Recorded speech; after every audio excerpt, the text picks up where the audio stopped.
ముక్కలాట వద్దు, అభివృద్ధి కావాలంటూ స్పష్టమైన తీర్పు ఇచ్చారు ఆంధ్రప్రదేశ్ ఓటర్లు. ఏ వర్గాలైతే తమకు బలమైన ఓటు బ్యాంక్ అని వైసీపీ ధీమాకు పోయిందో వారు కూడా ఆ పార్టీని చావు దెబ్బ కొట్టారు. వై నాట్ 175 అని ఓవర్ యాక్షన్ చేసిన జగన్ పార్టీని 11 సీట్లకు పరిమితం చేశారు. అధికారంతో పాటు విపక్ష హోదా కూడా లేకుండా చేశారు. జగన్ ప్రభుత్వానికి వ్యతిరేకంగా జతకట్టిన టీడీపీ, జనసేన, బీజేపీ సృష్టించిన ప్రపంచనానికి ఫ్యాను రెక్కలు విరిగిపడ్డాయి. పోలింగ్ తర్వాత కూడా చరిత్ర సృష్టించబోతున్నామన్న జగన్ అత్యంత ఘోరమైన ఓటమి చవిచూసిన పార్టీ అధ్యక్షుడిగా రాష్ట్ర చరిత్రలో మిగిలిపోయారు.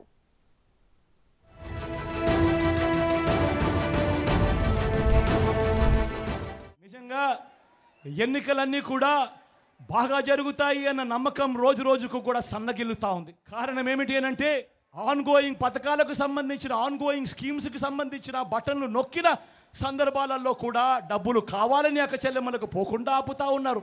ఇష్టానుసారంగా అధికారులందరినీ కూడా మార్చేస్తూ ఉన్నారు.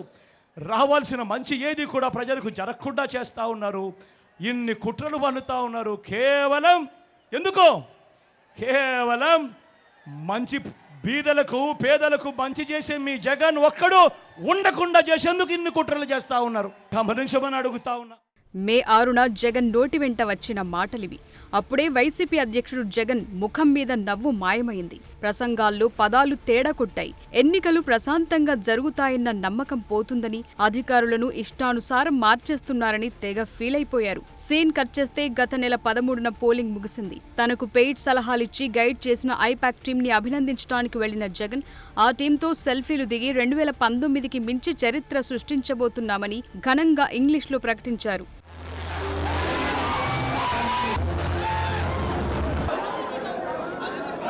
I promise that this reserves would ensure that the whole country would stand up and look towards Andhra Pradesh.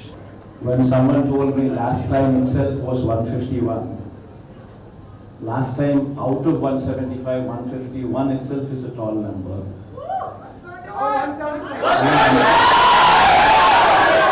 When someone told me 22 out of 25 itself is a tall number. This time, we're going to beat that record. We will surpass 151, we will surpass 200.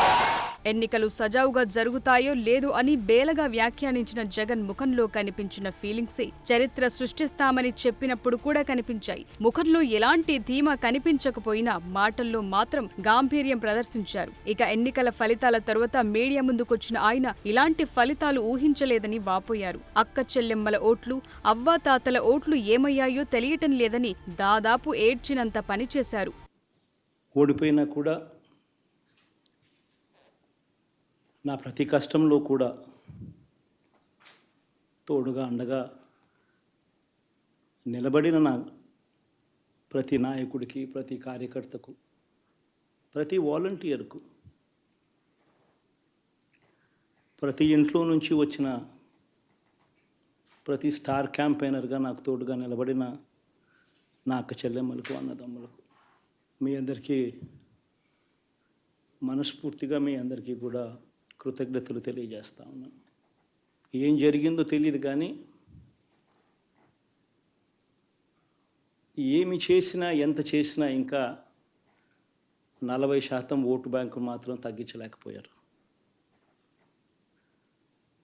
ఖచ్చితంగా మళ్ళీ ఇక్కడి నుంచి లేస్తాం. మళ్ళీ ఇక్కడి నుంచి గుండె ధైర్యంతో నిలబడి మళ్ళీ లేస్తాం. ప్రతిపక్షంలో ఉండడం కొత్త కాదు, పోరాటాలు చేయడం అంతకన్నా కొత్త కాదు. నా రాజకీయ జీవితం అంతా కూడా ప్రతిపక్షంలోనే గడిపా. ఈ 5 సంవత్సరాలు తప్ప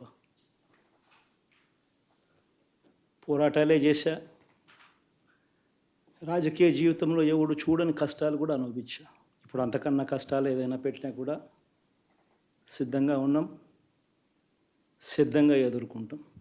5 ఏళ్ల క్రితం అసాధారణ మెజార్టీతో వైసీపీని అధికార పీఠంపై కూర్చోబెట్టిన ప్రజలే ఇప్పుడు ఆ పార్టీని అధపాతాళానికి తొక్కేశారు. టీడీపీ, జనసేన, బీజేపీ కూటమికి కనీవిని ఎరుగని విజయాన్ని కట్టబెట్టారు. మొత్తం 175 అసెంబ్లీ స్థానాలకు 164 సీట్లు, 25 లోక్సభ స్థానాల్లో 21 సీట్లు కూటమి కైవసం చేసుకుంది.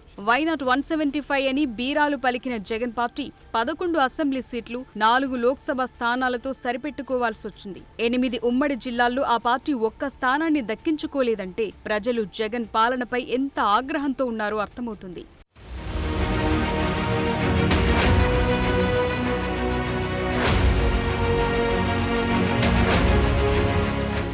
ఎన్టీఆర్ టీడీపీని స్థాపించి ప్రభంజనం సృష్టించినప్పుడు కూడా కాంగ్రెస్ అంత దయనీయంగా ఓడిపోలేదు. అప్పుడు 60 స్థానాలు దక్కించుకున్న కాంగ్రెస్ ప్రధాన ప్రతిపక్ష హోదా దక్కించుకుంది. 1989లో టీడీపీ ఓడిపోయినప్పుడు కూడా 74 స్థానాలతో ప్రధాన ప్రతిపక్షంగా నిలిచింది. 2004లో సైతం టీడీపీ 47 స్థానాలతో ప్రతిపక్ష హోదాను కాపాడుకుంది. ఆఖరికి గత ఎన్నికల్లో 23 సీట్లు గెలుచుకుని ప్రధాన ప్రతిపక్షంగా కొనసాగింది. అయితే ఈసారి మాత్రం రాష్ట్ర చరిత్రలోనే లేని విధంగా వైసీపీని చావుదెబ్బ కొట్టారు ఓటర్లు. కేవలం 11 సీట్లు మాత్రమే గెలిచిన వైసీపీ ప్రతిపక్ష హోదా కూడా కోల్పోయింది. టీడీపీ, జనసేన, బీజేపీ కూటమి రికార్డ్ స్థాయిలో సీట్లు సాధించి చరిత్ర సృష్టించాయి. పోలింగ్ తర్వాత చరిత్ర సృష్టిస్తామని చెప్పిన జగన్ ప్రతిపక్ష హోదా కూడా దక్కించుకోకుండా సరికొత్త చరిత్ర సృష్టించారు. పాలకుడు ఎలా ఉండకూడదో అన్నదానికి ఒక కేస్ స్టడీగా నిలిచారని విమర్శలు మూటగట్టుకుంటున్నారు. అధికారంలో ఉన్నప్పుడు ఏం చేసినా చేయకపోయినా ఆడుదాం ఆంధ్ర అని తెగ హడావిడి చేసింది జగన్ టీం. ఇప్పుడు సరిగ్గా 11 మందితో ఆ టీం మిగిలింది. మొత్తానికి మాజీ సీఎం అలా రికార్డు సృష్టించి చరిత్ర తిరగరాశారన్నమాట.